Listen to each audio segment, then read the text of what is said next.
I wanted to welcome you all. Thank you very much for joining us at the end of the day.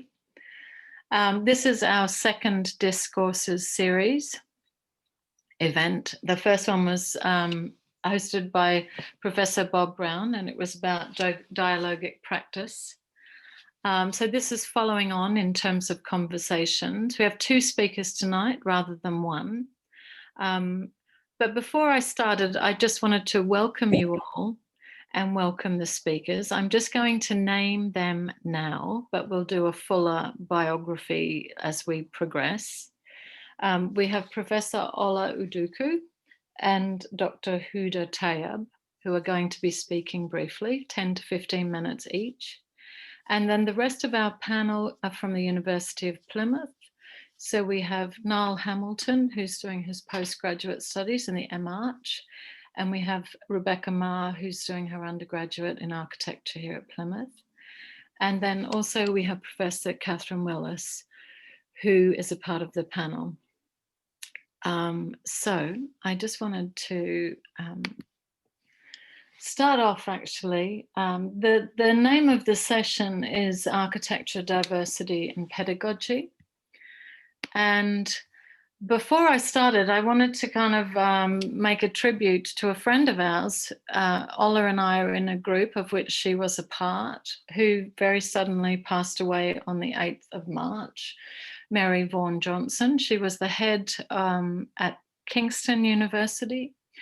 But the reason why I thought it would be good to recognize her memory at this time was she was born in Zimbabwe, educated in the US under Marco Frescari. And she did her research in Paris on the Maison de Verre, but an enormous amount of her work was committed to promoting diversity. And we were very fortunate to have an explanation from the staff at Kingston who wrote this to the SCOSA heads of architecture group. And I just wanted to start with this because I thought it was a lovely thing to begin with. Running through all she did was her awareness of inequity and how people can feel alienated in our discipline based on an historically narrow reading of its limits. She spoke often to articulate her acute awareness of the issues of racial inequalities and the true challenges of pluralism in allowing all to find their legitimate place in the discipline. She foregrounded the profound empathy required to develop the tools to provide a truly inclusive and pluralistic education for all. And importantly, she understood the need for difficult conversations, valued them, and made space for them. So at Plymouth, we have a very strong agenda to do with our equality, diversity, and inclusion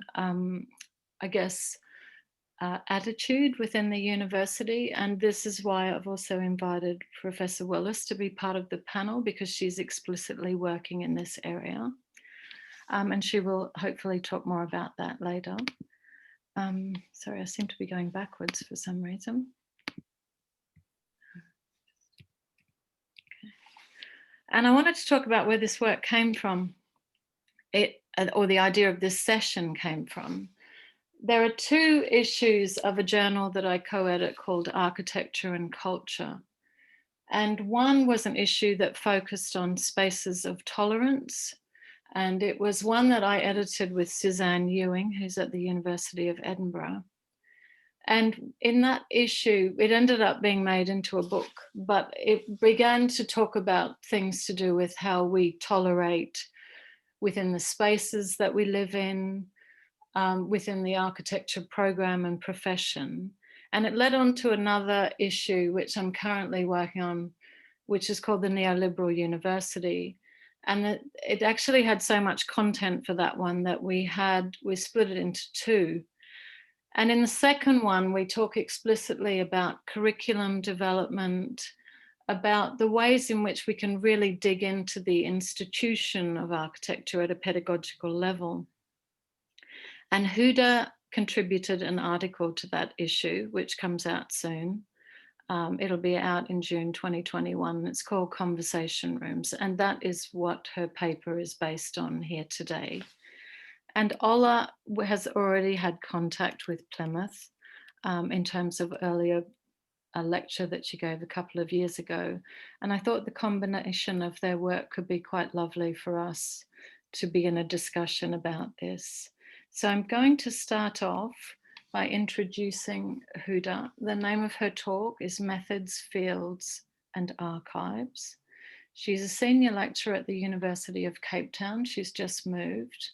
Her research focuses on minor and subaltern architectures and the potential of literature to respond to archival silences in architectural research. She has just recently published an article called Subaltern Architectures, Can Drawing Tell a Different Story? But another on architecture by migrants. She's co-curator of the open access curriculum project, Race Space Architecture. And she's also been working on the Archive of Forgetfulness. So I'm going to stop sharing and invite Huda to now speak. Oh, yes. That good? Okay. Thank you so much, Ajia, for your introduction. Can you hear me? We can. We can't see a screen yet. Okay, fantastic. Just, yeah, getting through the clicks. Yeah, thank you for the introduction and for the invitation to be here today and to speak to Ola, or speak alongside Ola, and I'm looking forward to the conversation. So what I'm going to share today is actually some of what I've spoken about in the article that I wrote for Architecture and Culture. And it's on a course that I've developed over the last 2 years at the Graduate School of Architecture at the University of Johannesburg, even though I've just recently left the school. So I'm recently moved to Cape Town. Okay, so, and it's framed by the idea of conversations and thinking around this particular event, which was called Conversation Rooms, but also the course more generally. In a provocative opening performance on the 10th of September 2019 in Braamfontein, central Johannesburg, a Masters of Architecture student at the GSA, Gugulethu Mthembu, articulated, and I quote, "You have been taught to grow up. I have been taught to grow in. I have been taught accommodation." Mthembu's comments on growing up and growing in questioned what it means to be a Black female body within an architecture school, with historically very little space for Black positionality, recognition, and voice. Mthembu's performance, of which you see here stills and some of her drawings, formed part of her architectural design thesis and involves a series of installations, drawings, and live performances. Her provocation was the first day in a conversation, bringing into direct question issues of gender, race, and the limits and extents of architecture with regards to these issues. So this performance took place at the 2019 Architectural History and Theory Colloquium, or Conversation Rooms, which marked the culmination of the first year of teaching this new course called Methods, Fields, and Archives. The course as a whole is centered on a series of conversations as a means of engagement for a plurality of voices, contested views, and dialogic encounters. And these conversations that take place through seminars and reading groups are understood as a way of talking through and working through an alternative architectural history and ultimately an alternative institutional imaginary. The emphasis on conversation and dialogue is an attempt to create a space for slow and shared scholarship, to make room for critical thought among tutors and students, and to hold a space for spatial resistance to the imperatives of the Neoliberal University and global economies of higher education. And so in this presentation, I'm going to talk through some of the key conceptual and practical moves in response to the kind of canon, as well as a few examples of student work.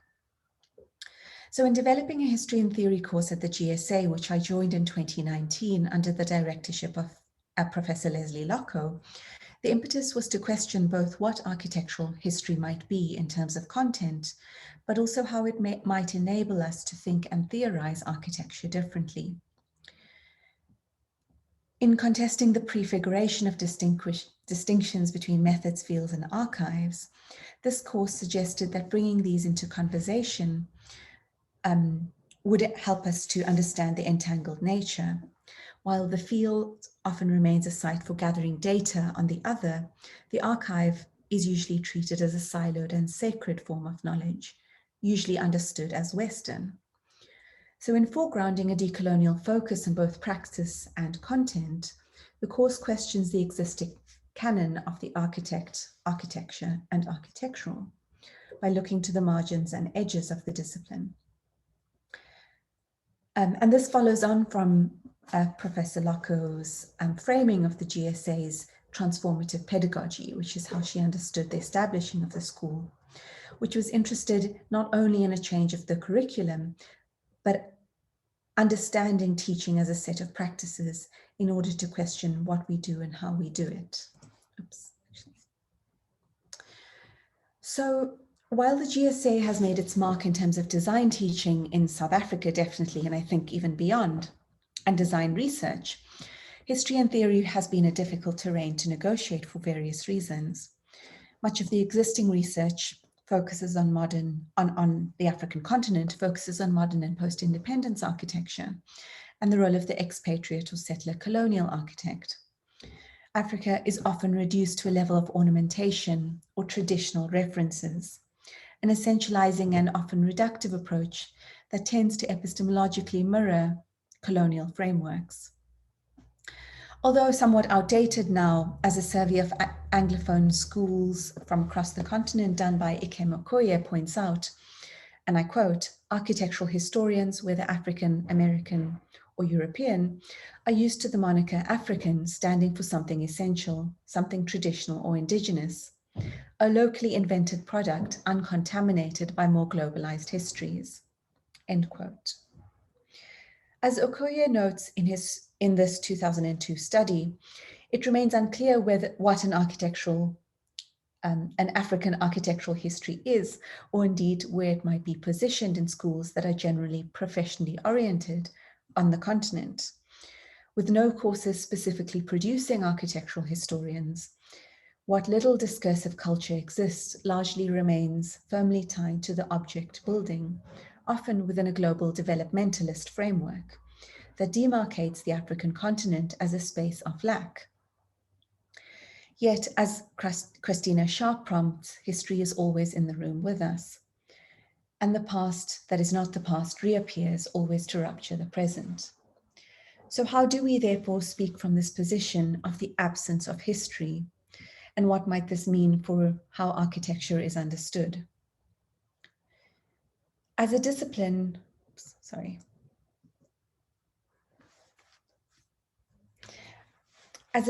architectural history is rooted in the 19th century construction of the distinction between the West and its other, where the West was considered a site of knowledge production and the other, at best, the site of vernacular and non-historical styles. This is exemplified in the Bannister-Fletcher tree of history. Architectures of the so-called non-West, considered native, were understood as spaces associated with a tribal and primitive body, rather than sites produced through discourse. Indeed, in many cases, these other architectures were relegated to anthropological and archaeological studies rather than considered as architecture. The work of architectural scholars drawing on post-colonial theory has played an important role in questioning the power relations within the archive and its associations with colonialism. And more recent efforts in global, worldly, and planetary histories have widened the sites of research in an effort to provincialize the Western canon. This growing effort to reveal these untold histories of architecture in peripheral or underrepresented sites has led to a plethora of significant work on transnational movements and networks and global relations of construction and production. Yet in many cases, I argue, the place of theory and knowledge production remains firmly in the West, while the other is often still considered the field or site for gathering data. These historiographical and epistemological underpinnings are really questioned. This is played out in the growing interest in fieldwork and ethnographic methods seen as key to decentering architectural history. And while this does expand the sites of study, in many cases, the architectural truths defined, produced, and constructed in the West as center remain largely in place. And I suggest, following Sara Ahmed, that this absence and the associated violence and coloniality of knowledge are produced and reproduced within these global institutional frameworks. This is a context where the post-apartheid institution in South Africa is located within wider global economies and hierarchies of higher education and associated practices of hostility to racialized bodies. So in response to this context, the history and theory course that I've been teaching over the last 2 years is structured as a series of thematic seminars, each of which focuses on a different form of architectural dissemination. So these range from manifestos, fiction, film, to exhibitions and oral histories. And these forms are understood as central to how architecture is recorded, remembered, conceptualized, and understood. Each week, in addition to completing a set of readings, students are asked to engage directly with the form.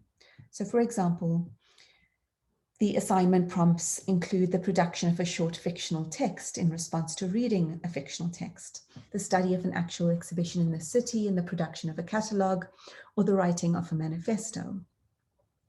The seminar becomes a space of conversation and dialogue around the thematic and the set of media, as well as a space of engaging with the materials students have produced themselves.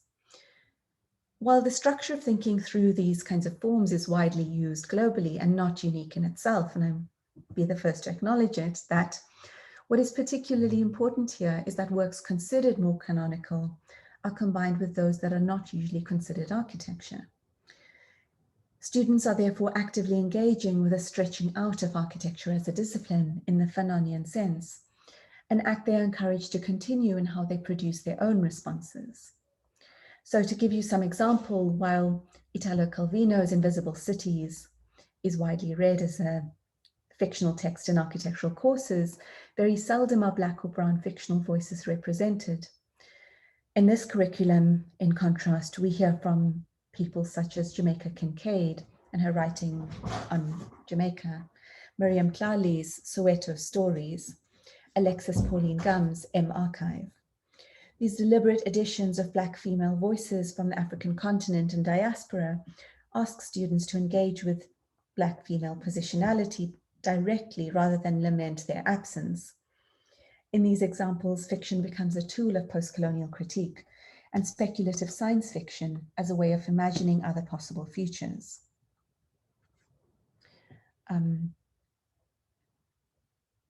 Okay. So this inclusion of these widely marginalized voices in turn sets a precedent for how students respond to the task, inviting them to bring in additional literature, a wide variety of resources, and different experiences of the city. The change in curriculum content creates the grounds for the basis of the conversations, asserting the validity of voices not usually accommodated, and inviting in even wider perspectives. So one example is the slide that I've been showing, which is an example of the work of a student, Gloria Pavita, who responded to the week on manifestos by producing a manifesto for herself, focused on the question of Black women studying architecture. Pavita's response, as seen here, was in some ways framed by a long history of manifesto writing by architects, where manifesto writing can be understood as relational and reflexive, and corresponding to the ethical deliberation and imaginative identification. Yet, as David Roberts has noted, the manifesto is a reminder of the privilege of who has been able to speak in spheres of public exchange and who has been excluded. He points to a survey of 110 architectural declarations from around the world, which included only 5 from the global South. So in Pavita's writing, we see a deliberation of what it means to be a Black woman in architecture. She borrows the form of this manifesto from her work in student activism rather than from architecture as a discipline, deliberately unsettling and actively politicizing how architectural education is understood, even within this context of University of Johannesburg. In particular, Pavita questions the potential of language and ways of writing for how we might expand architecture to consider the Black subject. She suggests, as part of her objectives, and I quote, to produce writing that can be read and felt as space, the development of a common language for what is written and what is spatial is useful for the subjective. Although perhaps unreferenced, Pavita is pointing to a much longer debate around the power and potential of language. As Hortense Spiller articulates in her seminal 1987 essay, Mama's Baby, Papa's Maybe, our language and grammar are an inherited form of capture that enables the violence of anti-Blackness. So while Spiller's work is framed around the afterlife of slavery in the United States, the implications are wide-reaching. Okay, I'm going to move to the next one. A second example, actually I've included both, but I'm talking to the yellow one, Azura Gabru's, is the Manifesto by Azura Gabru. Gabru offers a statement on questions of gender and safety in Johannesburg. Unlike Pavita's, Gabru borrows certain linguistic tactics from more established architectural manifestos. There is a clear, however indirect, reference to Le Corbusier's Towards an Architecture in the syntax and structure of her sentences, and a very direct reference to Leslie Kane's Wiseman's Women's Environmental Rights, a manifesto, which she cites below her title. This is no doubt deliberate and perhaps points to a critical move in terms of how we think about citational practices. Yet this manifesto makes certain other playful and direct moves, which asks us to rethink what and how we see the world, the institution and architecture itself, or from whose perspective. The set of drawings clearly articulate the position of a Muslim woman in full niqab, with only her eyes showing, or only looking through her eyes. And the seemingly analytical diagrams point to what she sees, but also how she might be seen. The result is an ambivalent response which questions understandings of safety, gender, analytical frameworks, and ideas of clarity, with a suggestion that the hijab is understood as the construction of an environment. In some cases, of an environment of safety.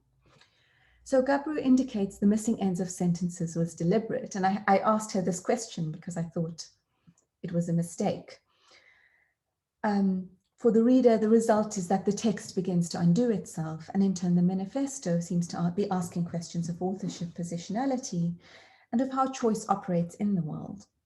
She asks us to consider from whose perspective or position we view and construct the center and margin, through a playful misplacement, revealing the recentering of man in her title, man in the manifesto in her title at the bottom.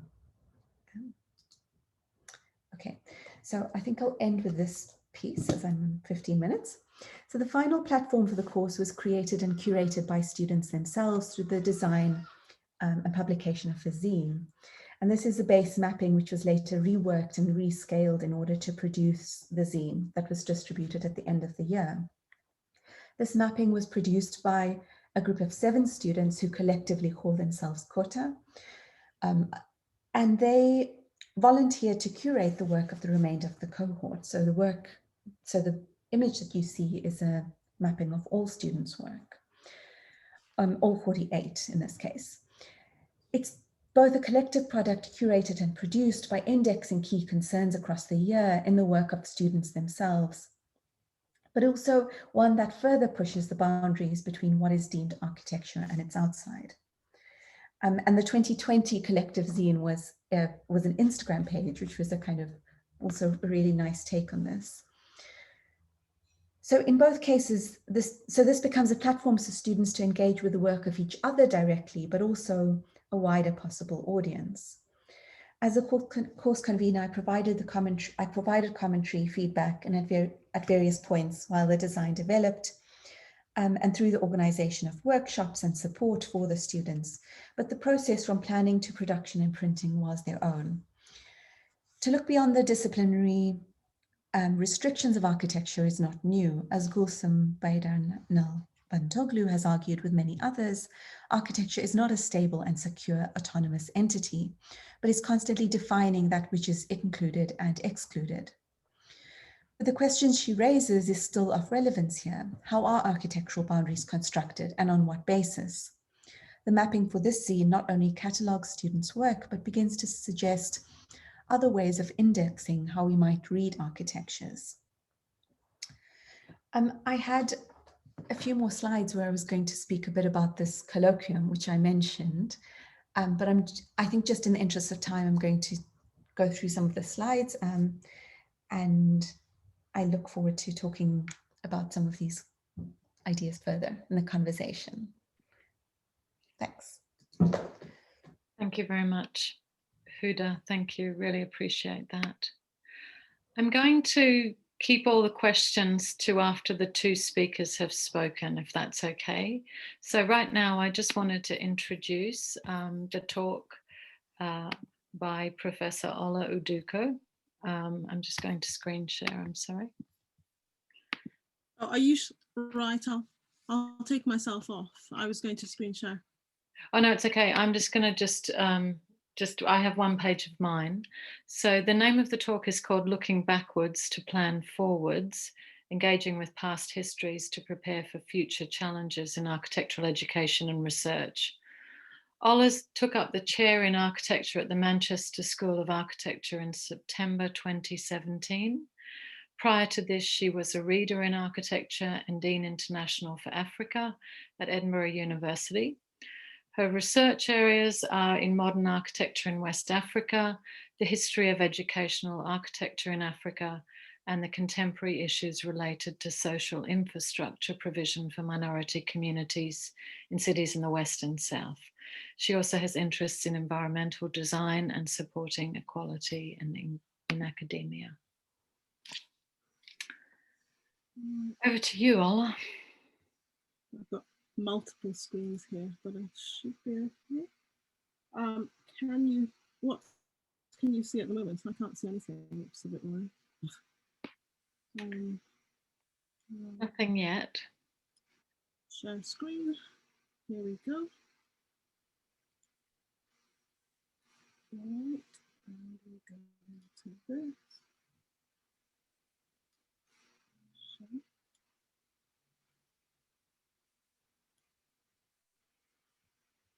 Can you see things now? Yes. That's great. Well, thank you again for inviting me. It's great to come back to Plymouth a year later.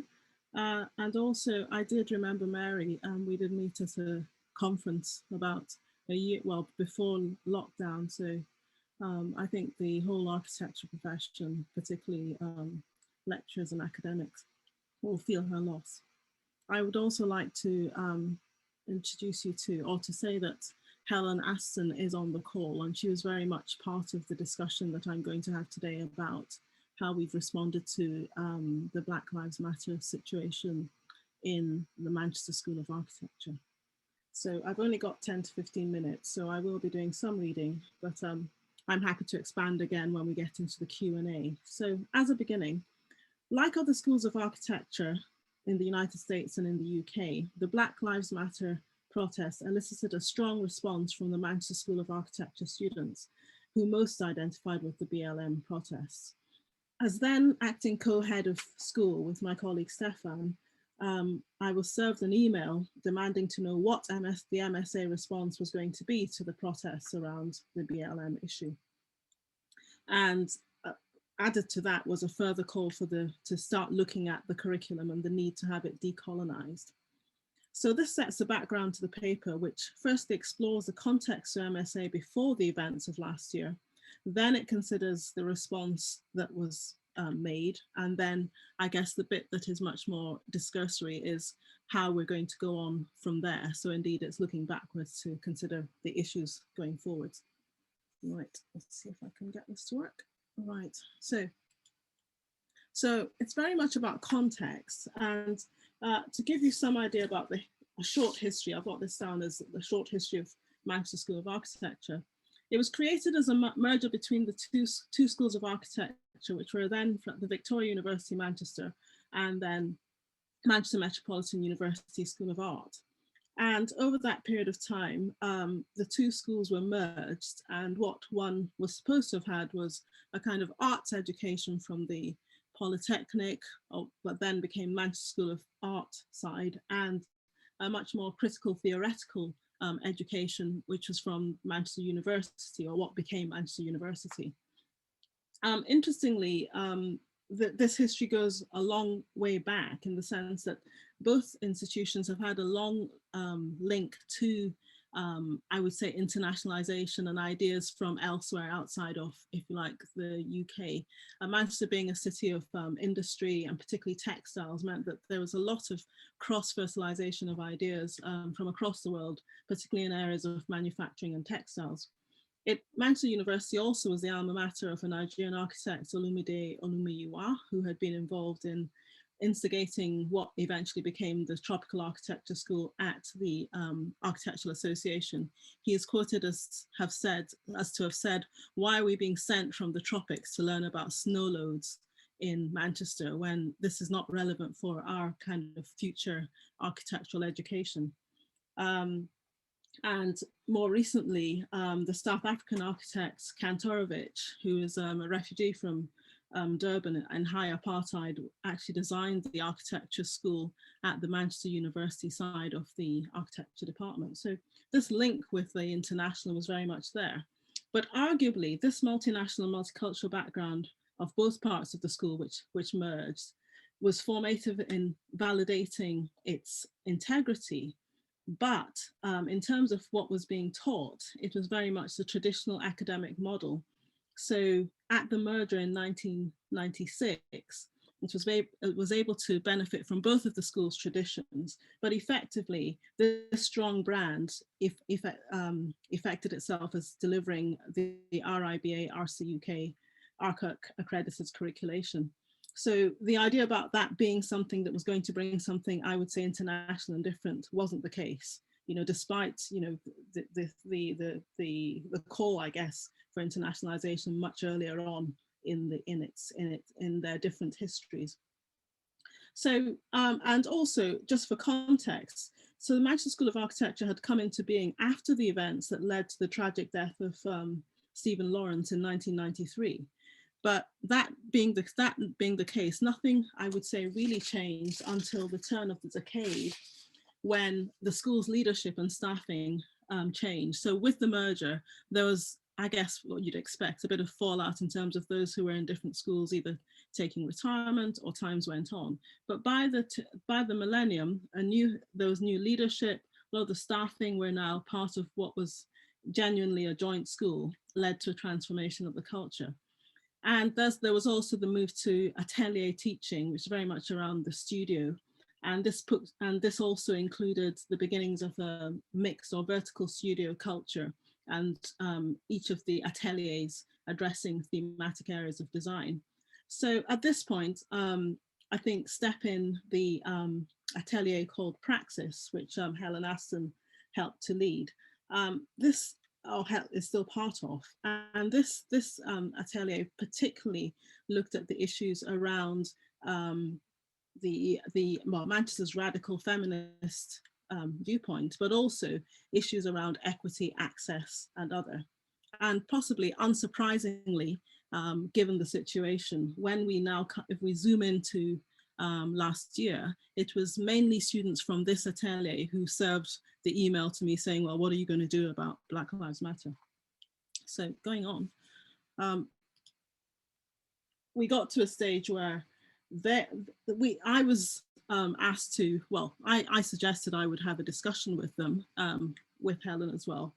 And it was very clear that they felt there should be a response. And as elsewhere, being in the head of school capacity, there's only so much you can do. But what we did do was have this discussion with them. And what they then went on to do within really the Praxxis Atelier was to develop what you can see in the original image, which is their guide to Black Lives Matter, which was sent to all students and distributed to all staff.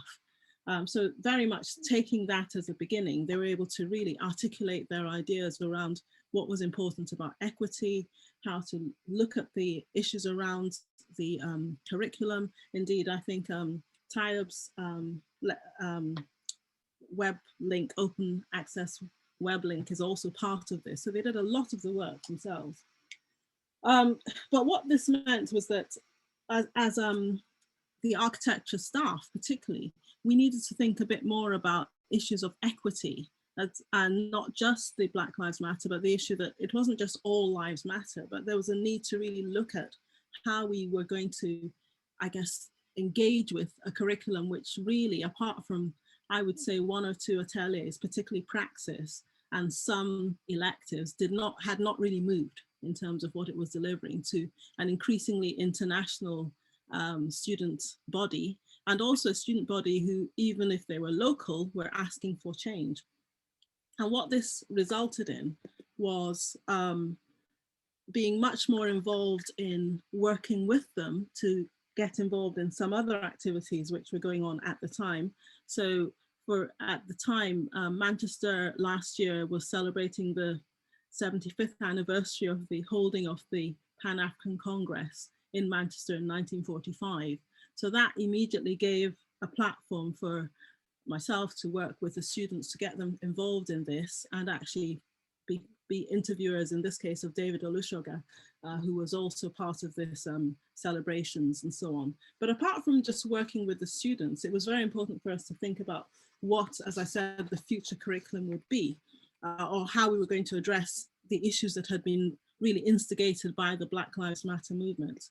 And what that really resulted in was, what is not yet complete, but it's going to be a code of practice for all members of the Manchester School of Architecture, both staff and students.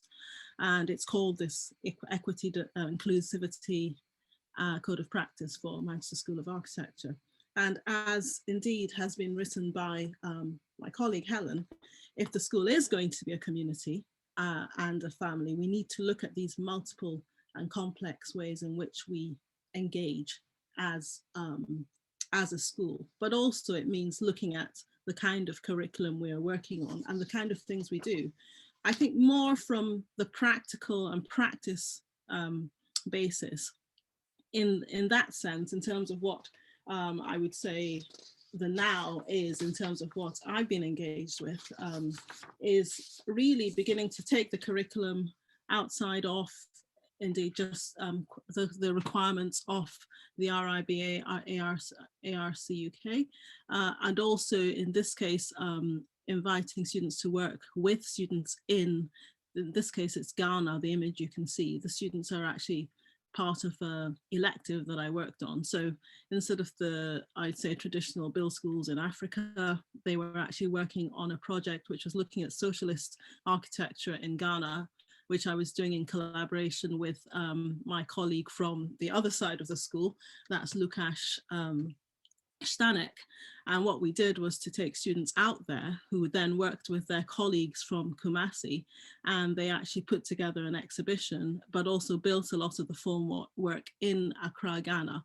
So it was a much more, I would say, equal partnership of students who were actually working, you know, different continents, but were able to actually, well, they had the language of architecture together. So the internationalization perspective comes into it, but also the discussion about what was being done as a project was something that was completed with the colleagues in Ghana there. So again, it upturns the usual research trope where research comes, or people come to do research, and then the bodies in Africa become those that are being researched at. In this case, both students were learning from each other, and indeed the exhibition was held in Accra, but the students then invited our students to Kumasi, which is about 150 miles north, and they took a bus trip like the students. So it was very much, I guess, see my world, see our world. And obviously we were hoping prior to COVID that we would start looking at how this might be a shared event. So students there were able to, the plan was that they were going to have a visit to see indeed their world. So, I mean, where possible, this idea about both expanding the curriculum to look at other areas, but also I think getting the young students particularly involved in understanding the ideas and indeed the lives of those elsewhere is absolutely critical. Also in this case, we're looking at staff as well, and how we really question what's being taught at the different ateliers and at the different courses that feed into the architecture curriculum. Because oftentimes, indeed, it's great to have Tayob's open access list, as I've said, but this querying what's being taught, because often it stops at, oh, well, we're going to stop the history curriculum, we can make that much more decolonized, but really taking it to the practical level has become absolutely critical to how we're looking at the future. I think, so that's where we're at. I guess the future, therefore, is much more around these issues about, in this case, this is yet more of this project. So we were also able to get historians from Ghana to talk to our students. So again, the history was coming from the culture itself, and not, you know, we're coming in and we've already read up the history. So it's a real and live thing. But I guess the idea about the future is much more to do with how basically COVID happened. And much as we've got the Code of Practice, there's an issue around how the post-pandemic world would work. There's no doubt that online platforms such as Zoom, which again, I first heard of in Lagos and not here, but well before the pandemic hit, means that there's much more of the possibility of these, if you like, encounters on the ether. But obviously in reality, what one wants to do is to have much more spaces and places where I think particularly young architects are able to have this discussion and travel across continents to be able to work as equals, as opposed to going to help. Well, I mean, they're helping, in this case, the help is working both ways is what I'm saying. But I think importantly as well, for staff as well, there's that need to really engage with the outside and really challenge the kind of, I guess, curricular discourses that have really been embedded in the system, where it's been much more important to, I guess, respond to what has been a traditional, every year we do the same thing, and as long as we get our accreditation, you can then go away and travel at your own time. But to incorporate a lot of these engagements with elsewhere into what was a traditional curriculum, I think enriches it for both the staff and the students, and also has benefits for communities across the board. So I think that genuine access to the real world is something that is really critical to how the future is likely to pan out in a post-pandemic curriculum situation, certainly in Manchester. Already we do now have an international colleague, a colleague who's dealing with international affairs, who's looking at having an actual memorandum of agreement with the University of Lagos this time, and how this might pan out in terms of future joint curriculum initiatives. But as for the students, they seem to have had a good time. We were able to actually get travel expenses out of the university. So oftentimes, again, there is the possibility, but it's often literally thinking outside the box to be able to get to a stage where these collaborations are possible. But again, I think in our case, we really did need that jolt from the students to begin to really challenge and develop, I think, what had already been a part of some parts of the school, particularly Praxxis as an atelier, but to actually have a whole school emphasis or a whole school agreement that we need to look at our mode of practice, but also look at the outside as being the way in which we can actually cultivate what we would call a much more both decolonized, but I guess much more internationalized, if that's the word, approach to architecture, and the ways in which both students and staff engage with it, using both particularly locations, but also the internationalization of texts and the ways in which we practice and see our students going out in the world in their, I guess, future lives. I think that's where I'll stop. Yep, that's my 10 minutes. Thank you very much, Ola. Thank you. That was fantastic. If you don't mind stopping the screen share, Will do. I might now just introduce, just doing a quick biography, the other three panelists, inviting them to ask questions, but then also we would like others, anybody who would like to flag up a question. This is now the Q&A time. I wanted to start with Rebecca Ma, if you could just wave so people can see you. Thank you very much. So Becky's in her third year. She's studying in the undergraduate program of architecture here at Plymouth. She's interested in the treatment of gender within architecture, and her dissertation was called The Silent Practitioner, Women's Role in Architecture, where she studied the systemic discrimination of women within education, but also the workplace. Nile Hamilton, who's in the Master of Architecture program here at Plymouth. He also did his undergraduate at Plymouth. He's currently in his final year of the Part 2. His focus is on self-build architecture to facilitate a dialogue between communities, with his first efforts using the Walter Seagull method to simplify the construction process. Aside from that, Niall is interested in cultural differences in the East and West, and he studied abroad in Shanghai and traveled through Japan.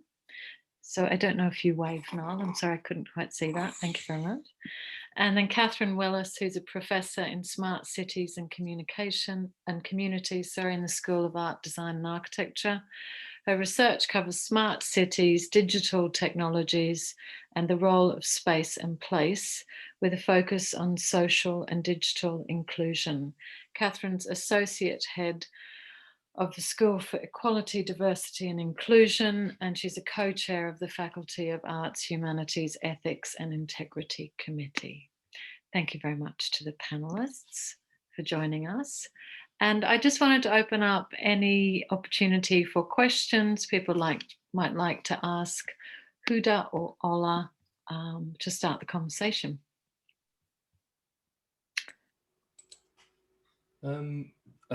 Thank you to both of you guys for your talk. I've kind of got questions for both, if you don't mind. I'll start off with Huda. You mentioned about how there's this absence. I'm trying to remember what exactly the absence was, but there was this kind of the mapping and the documentation was looking to kind of like restore that. I was just wondering if, a bit like Ula's work where she was doing collaborative work internationally, you had any interest in doing that with kind of like other people across the pond, and if that was an idea that you thought about.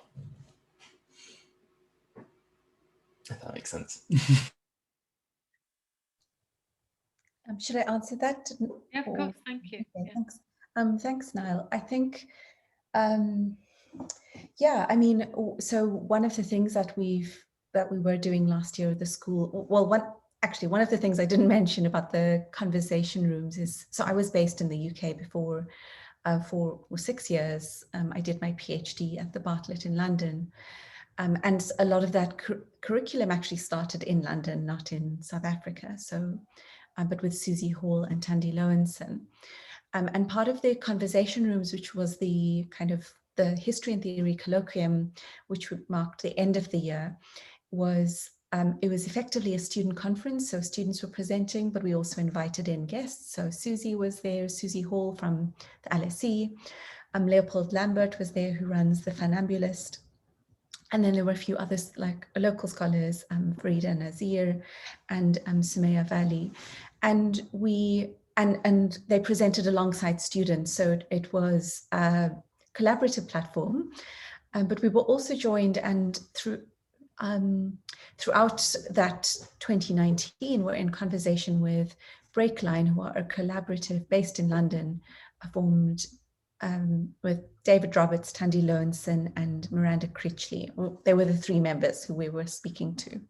So part of our conversations have actually been about not just thinking about the kind of local inequalities, but thinking about these global hierarchies of how a lot of this inequality works despite the differences. So South Africa is a very different context, and it's a very different kind of, things are very different, but in many ways, our universities are part of a similar kind of, they're part of a similar kind of hierarchy. So that was a really important those were a series of very important conversations to have and have been ongoing. But in terms of collaborations with what the school, it was also curtailed by COVID, but since starting the school, there've been significant efforts to work with other places on the African continent. So I was running a Unit 18 last year with Sarah de Villiers, and our unit was working with a university in Cairo, and we were meant to travel, and our visit was cancelled. But we still managed to do a series of online events, working with students and researchers in Egypt, and various other units, design units, work also in similar ways with schools across the continent. So yeah, I think there's all sorts of difficulties now because of COVID, and also the kind of funding cuts that have come with the current economic climate, not yet post-COVID, but yeah, so I think Oh, no, it's just hearing you speak that kind of just brought another question to my mind, and this kind of goes in combined with the question I had for Ola. I read a book called Architecture Without Architects, which was about non-pedigree architecture, and it's kind of like the work you did with the Ghana students works on kind of dispelling this idea of exotic architecture, to kind of use the quotations, and kind of breaking those hierarchies of Western architecture being a very set, this is what you're taught, and then there's exotic architecture. So I'm wondering if, there's plans in the works for using more like Zoom calls to reach out, because it's an easier and less costly platform to kind of create more linkages between other universities to kind of get rid of that exotic kind of notion. I don't know. Yeah, I mean, that is definitely the idea, but yeah, Architecture Without Architects by Bernard Rudowski. The idea is very much that certainly there is a validity for traditional architecture, but I think contemporary students and their practice means that is the one bit of the curriculum that has actually survived in Africa as well. So you can do any amount of research and teaching. There is a canon on vernacular architecture, but no, this is really, I guess, bringing, I think, architecture into the 21st century, but also, recognizing that you can be an architect in Africa, you can be an architect anywhere else. And indeed, repeating what Huda says, there's a South-South connection as well. So what I haven't said is that I often do work with Ghana and Nigeria as well, but I think the importance is to think about it as being global, but also indeed some of the issues are similar, but by being able to share ambitions and ideas, I think we do create a stronger culture for the, if you like, the emerging set of architects, and that's very much the case. It's important that ideas are spread, and certainly I do feel that, yes, the Ethernet or the internet and the various platforms make these things more possible. There are still major problems, of course, in terms of just having internet access, but certainly most universities, certainly in West Africa where I work, there is some form of internet connection. So it's easier than sorting out visas, I can tell you, and the cost as well. So yeah. Thank you. Other questions? I'll step in if that's okay. I think thank you both for really interesting and really sort of well-informed talks, and lots for us to think about in Plymouth. Just from our perspective, I think we're starting on a journey about sort of reflecting on our teaching in the School of Art, Design and Architecture, and also on who our staff are and who our student population is, and looking around. And I mean, I know, having done some work on the data in this area, to some extent, I can only really come to the conclusion that the university as a sort of academic thing is to some extent institutionally racist, and that we really got a big way to go. And I think it's fantastic what you're doing, and that's nothing. Again, I don't think this is Plymouth in isolation, but there's some really radical change that needs to happen. We just don't have enough academics who are of diverse backgrounds. It's really poor.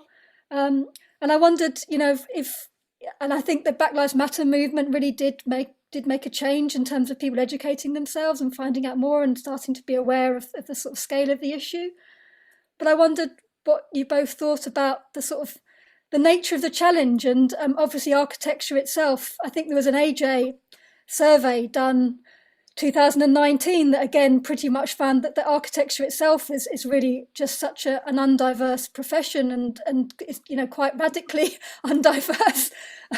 So there's in both academia and architecture we've got massive steps to make, and I just wondered what you thought about the scale of the challenge. And obviously there's some really excellent examples of practice there that we can do, but I think in Plymouth we can probably quite sort of honestly say we're at the start of that journey and we've got a long way to go. And I wonder, these steps that we make, how can we make them faster and more strident as we go forward? What are your thoughts? I mean, things like obviously decolonising the curriculum, I think, is starting to take shape in Plymouth, but there's a long way to go with that as well. But I wonder what your thoughts were in terms of how we make sort of make progress really, and start to move things forward much more in much more sort of strident ways.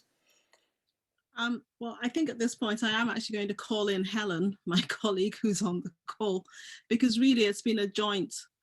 It's a job for everybody, to be honest. And Ige has been at some of the SCOSA meetings that I've had. I think I can't think of an architecture school, be they Russell Group or whatever, that doesn't have issues. And this is part of the whole Stephen Lawrence thing. I mean, I was doing my PhD, I think, when Stephen Lawrence died, so that shows you how old I am.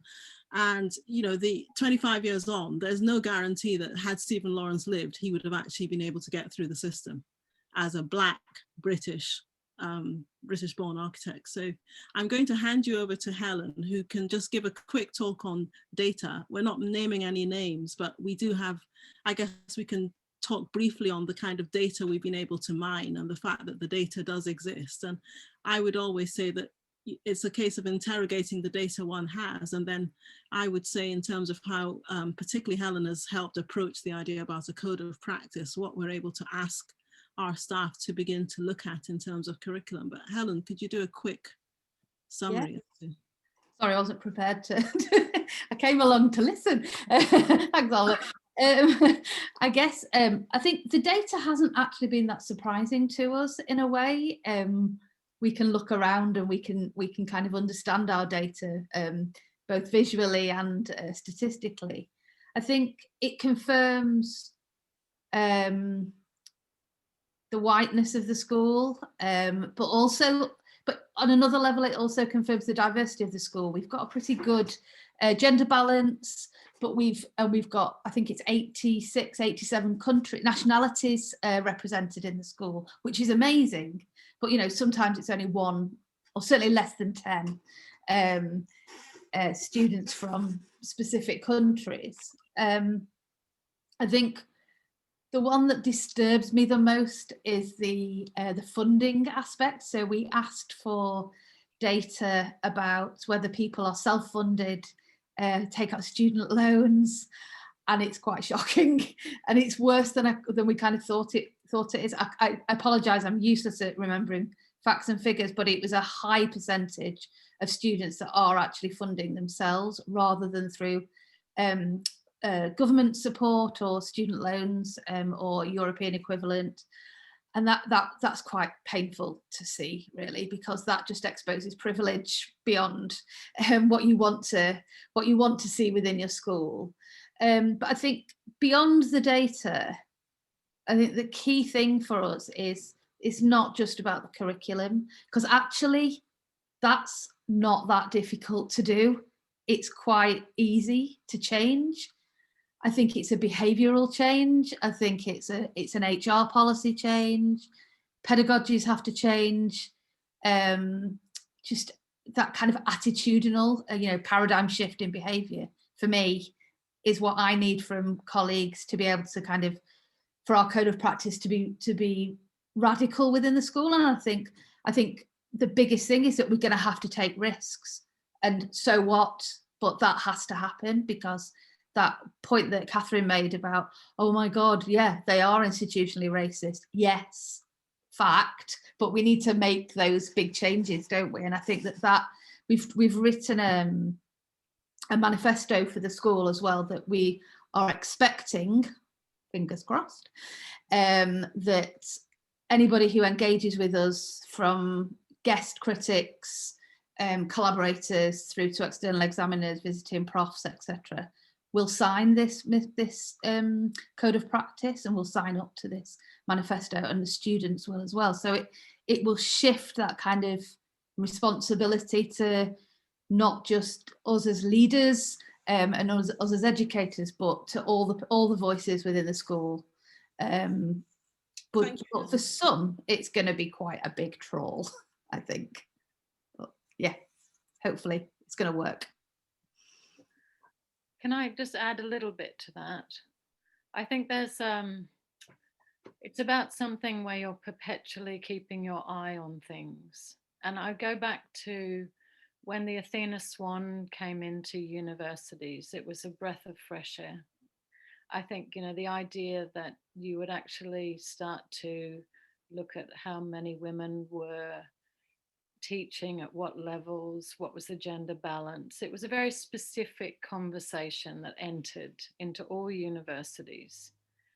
And things started to very quickly change after a long time of when things weren't changing. They were very slow. But I think because it was so purposeful, and I think in any of this regard, you need to be very purposeful about paying attention to what we're doing to allow any opportunity to change the way things happen. And I do think it now is coming much more before the university. I feel that if there is cumulative advantage and disadvantage happening, it's already happened before we get students, and it just carries in a more significant way. And for us to deal with how to positively change that, and to look at how we recruit, where we connect with schools, where we provide opportunities when people are in primary school to understand the discipline and to kind of be out there. And Nicolina's been working actively on that within architecture. But I feel like things won't change super quickly, but they will if we start to prioritize them and actively work in these areas. And I'm really talking about big equity. I'm talking about social classes, race, gender, the lot. I think you have to kind of actively look at it and pay attention to it. And then the questions within the discipline of architecture, how we change, how we behave, and how we tolerate one another, or how we don't tolerate one another. I think that's quite an important thing for us to dig deeply into, because historically, I agree with you, Helen, that, we can change curriculum, but there's something more about when we have differences. How do we negotiate that? How do we just understand that's absolutely fine? And then how do we begin to work together, knowing that we're not all going to be on the same page, and that we're not, that is actually quite a difficult thing to get over, particularly in a profession that's quite historically factional. Not that, I was talking to the dean who's saying all of academia is, but, I sometimes think architecture is quite factional historically. But I would just like to invite others to perhaps ask questions. There's a question in the chat box as well. I don't know whether Robert, are you there? Oh, Professor Brown. Bob, did you want to offer that question up rather than me read that out? I will. I'm just muting. You may hear some singing in the background for a while. Okay, absolutely fine, Bob. Not me. Somebody else contributing to the festivities here. Yeah, thank you for the insightful talks. And what I was picking up on in the commentary is the challenge of people resisting change, evoking Bell Hook's commentary on this, or Thomas Dewey talking about how institutions become institutionalized and just keep doing what they are doing without thinking. So there's a lot of inertia against change, which stands in contrast to a world that's defined by change. And I would argue that we need to be supporting our students in preparing for the very idea of change, in the same way that I went to the university where the Super Cray computer was invented, and we didn't have computers in my school. And I look at what the students are doing now, and that's in the space of my career. I cannot imagine what Nile or any other Bethany, any other student will be facing in, say, 30 years' time. So I would argue we really need to prepare our students for change, because that's the way of the world. But how do we do that in the context of that resistance? And my question of sorts, rather than a manifesto here, is, do we do that within the system? Because as Jay was just saying, change takes a long time to enact. Or do we, as some schools of architecture have suggested, need to step outside the system? Thank you. Huda, shall I put you on the spot before? Sure. I think, yeah, I mean, I think so. So part of this paper, which I didn't talk about, is actually looking at Sarah Ahmed's work on institutional racism and the kinds of, yeah, which, and I think for me, what is really significant about reading her work and thinking about it is that institutions are not only inherited, but they are continuously instituted. And that's definitely, I mean, so this is, I know not exactly what you're asking, but that's definitely been my experience, whether in the UK or in South Africa, where it's not just that they are these inherited things that are there and are not changing, but they continuously reproducing themselves in this institutionalizing racism daily. And this you can see in South Africa. I definitely experienced in the UK too, in whatever limited capacity. So I think we need to be aware of that actually it is through these, and I do think, as has already been said, it is at various levels. So it might seem easy to change curriculum, but of course it's, you know, the willingness to change a curriculum, which means reworking things, which means a lot of work and a lot of extra labor, or the kinds of institutional things within how HR functions, or faculties function, or regulations that are, and then it's, you know, these kinds of inherited inequalities. So it's happening at so many levels, but it is continuously happening. I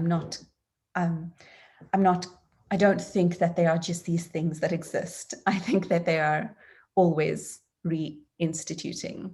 And I think, yeah, we can see that in the kinds of policies that get, the kinds of new neoliberal policies, and you know, it's not coded in explicit racist terms, but I think we can read into it. So yeah, I guess that will be part of my response, that I think it is being aware, and but then at the same time, I think for me, it's also about working both inside and outside at the same time. I think it's a kind of finding a balance. So I see the value of what working in academia offers, and being able to do things like teaching and producing research, but then also being aware of this outside, which is both, you know, an immense, there's immense sets of resources which give us knowledge about other ways of thinking about the world and other ways of living, and acts of resistance, which I think people do, you know, live with and create. And yeah, so I think it's a kind of trying to do both and being aware of the violence of the institution. Yeah, I mean, I would say again, historically, architecture has been an interesting case in point. I mean, the Architectural Association has always stayed independent. Historically, it was supposed to be absorbed by Imperial College. It didn't work out. So in a way, there have always been institutions that have been, if you like, outside the so-called formalized systems. So I think there's already that challenge. And I think the issue is not necessarily for everybody to step outside the system, but to actually indeed look at the pluralism and plurality in which architecture should actually operate. Having said that, there are issues around privilege, race, all the intersectional issues you can think of. But I think particularly because of the now, which is indeed the whole issue about, and I think the business people are saying, so, you know, you've got a 100-year event, i.e. pandemic, and then on top of that, the whole Floyd issue, seeing real time, real life. I mean, it does institute change. So it's this case that at certain times, the issues and the events coalesce or collide, and it's whether indeed the profession, and indeed in this case academia or architectural education, takes that on board. I mean, the other thing, of course, is that I think the youth of today are different from the youth of, well, our youth, how many years that was, however old I am. I mean, the majority I find in terms of my teaching, and now I'm old enough to have taught for at least 20 years, the youth are asking for something different. And in some ways, particularly the English system, because Scotland is slightly different, if students are paying fees, they're asking for something different from what we're actually delivering. So in some ways, the conditions are right for change within. How that happens is always going to be difficult and contentious, but I think in many ways, I think, yeah, some schools will actually lead change, others will follow. But I think in some ways, change is clearly inherent. The systems as they were will not continue. But I guess it's what happens after that. So I'm quite confident that there will be change inside and outside.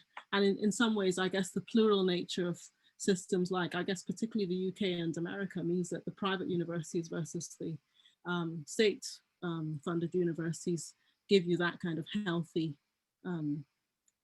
approach. Thanks, Ola. Becca, I don't know if you'd like to ask a question or if we have... Yeah, I was just sort of wondering, you're talking about the changes in curriculum and sort of how that they could be the first step of the way forward. And I was just wondering what sort of are the most significant changes you deem fit to see this change to start to happen? Good question. Well, I mean, what we've done is to question the literature. So indeed, Huda is a very good example. You know, you've got one of the first people who sort of said, right, let's look at this. So, I mean, it's questioning what we're actually teaching and what the basis for our teaching is, our basis for our pedagogy. That's an easy one. And one for me in terms of privilege is that, you know, you do the tour to Venice or whatever, that's fine. But if you don't have the bank of mum and dad, how do those who can't afford to get to Venice get to Venice? So, you know, in terms of, you know, what we're actually saying we want students to do, there are already coded pre-assumptions there immediately. So there are things that we can look at. So that's before sort of doing what is really, yeah, will be significant work to really, but in terms of what we're actually producing at the moment and teaching.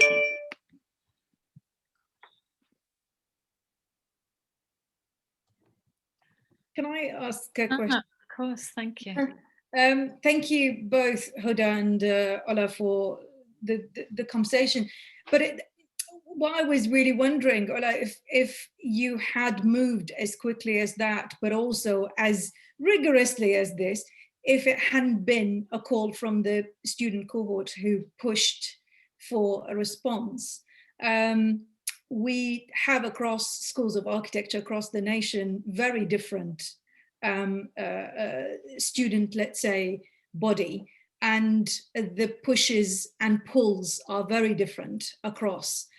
So I wonder whether you were going to respond in exactly the same way that you have responded if it hadn't been a push from there. And Huda, I think from the perspective of working in the South African context for the last few years, but also coming back and forth at collaborations with the global North. It's also really interesting kind of a bridge to well, not a quick, but it's a really strong, let's say, connection between being able to voice all of those issues out. And it would look very different coming from someone who is based in the global North to kind of talk about it without race coming into it, without privilege coming into it. So I wonder how the responses would have been if, if chairs are switched around. That's an interesting one. But I think, no, I mean, the reason I brought out Praxxis, and we've got Helen here, who's the kind of one of the co-founders, this was already happening, but it was a much smaller group of people within a very big school of architecture. There's no doubt that all the circumstances last year, particularly the Floyd killing, made a significant difference. But I think that's the issue I said before to Robert, that sometimes issues happen, and I guess in some ways, some schools are in a position that is closer to being able to react. There are other institutions which shall remain nameless that literally froze, and a lot of them are in the Russell Group category. But what had already started to emerge in the case of certainly some ateliers and so on in Manchester was that there was already an engagement, but there's no doubt that without that event, things would have still been incredibly slow. And this is the way in which an institution is like a tanker. But Huda. In January 2020, I was in Manchester at a conversation on what now for architectural history. That was the title. So yeah, it was but it's actually quite interesting to see how quickly, if I remember that conversation, how quickly things moved from there, which probably wouldn't have happened if last year wasn't what it was. I think. Yeah, thanks for your questions, Hannah. I think it's a really good point, but I'm not sure. I think, obviously I'm in a position of privilege, having done a PhD at the Bartlett and being able to move across these worlds and collaborate. But I think each of these contexts come with its own kinds of sets of challenges, which the details of which are much more are very significant when you're in them, of course. And I think, one of the conversations, for example, about institutions is that I think in the global South, even in a place like South Africa, which is considered to have very strong institutions, I think there's a sort of, so you can teach almost anything you want here. So in that case, like curriculum change is actually very easy.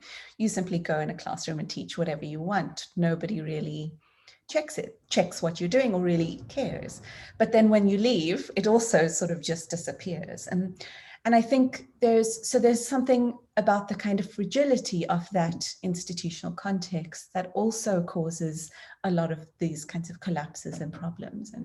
And I'm still sort of trying to figure out what that means long term, or what it means for thinking about these questions of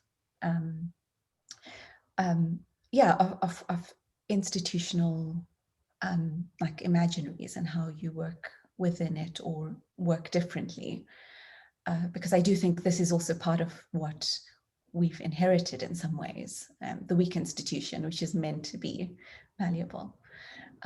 But the other different thing about the context is that here, whether even a few years ago, students were demanding change. So it's also a very different context where, of course, many people don't change and many people teach things like they did 20 or 30 years ago. But effectively, students just don't they just don't do the coursework. So there's also a kind of completely different kind of balance within universities. I'm not sure I answered your question, but I think that's a kind of much wider conversation to have about the differences. And I would add also that that's why the networking becomes so critical. One literally needs these networks to reinforce and I guess both support and validate, you know, things that happen. It is actually quite difficult to indeed step outside and do it on your own. There's a lot of that collaboration and allyship as well that become part of the discussion. I saw Alessandra's hand up. Alex, did you have a question? Yeah, a quick one. And Helen said something which kind of I found interesting, and she said you have to take risks. And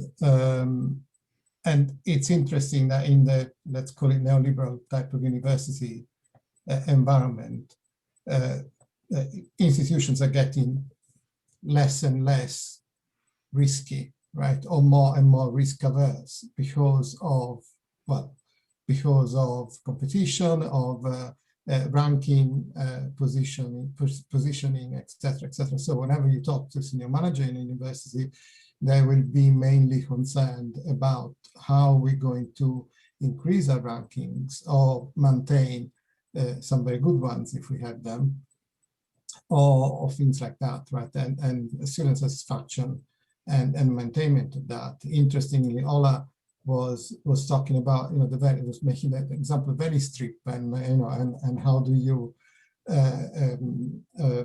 manage something like that when people, you know, when some people might not be able to afford that.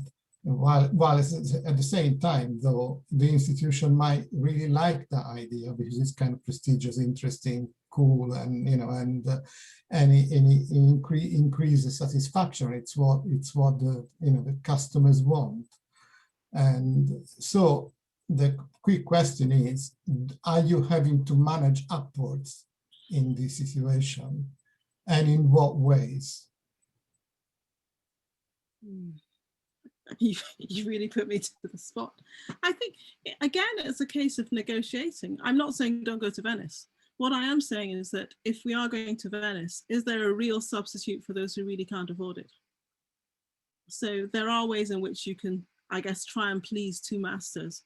There's no doubt that indeed in the neoliberal and God knows post-pandemic situation, we're going to be under yet more pressure.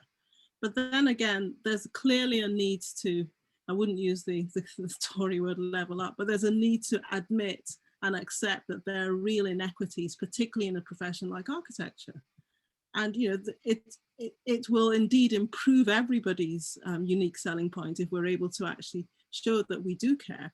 And we are able to, I would say, it's not just a good school is able to indeed cater to a wider range of people than is the case at the moment. And that would mean sometimes compromises. And anecdotally, I went to the University of Nigeria, Nsukka, and there was apparently there's a conversation around it's working around the Oxbridge model, which the University of Ibadan, the premier university in Nigeria, did, which really looked at it being still elitist, or looking at a much more land grant model like the American universities. They did go for the latter. And really, in terms of degree power at the end of the day, students from Nsukka, who are generally not necessarily as well, not as rich in real terms as a lot of who went to Ibadan, the results were the same. So again, if you're able to produce equity, you'll still get to that standard. I mean, obviously that takes a long time in terms of what you need to know for your balance books at the end of every of your financial year. But there are ways in which really looking holistically at what the university delivers is going to be as important as seeing oneself as doing only what the customer thinks they want. And you can see it in some of the American universities now as well. They're not all universities charge the same as Harvard, and a lot of them are in the top 10. Yeah, just for the record, I don't condone the obsession with rankings and all of that. I was asking because yeah. I'm thinking it could be a tension with senior management sometimes on certain initiatives of certain things. But, yeah. Okay. Thank you very much, Alex. I don't think I see any other hands up or questions. And so I'm going to conclude the session and thank everyone for their contribution.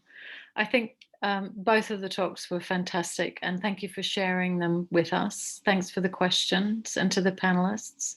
I'd like to thank Nicolina and Isaac as well for helping with marketing.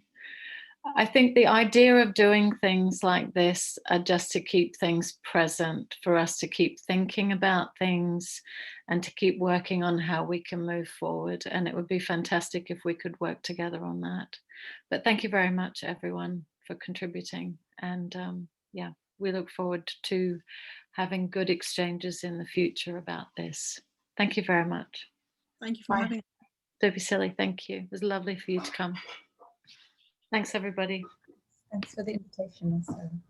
Thank you.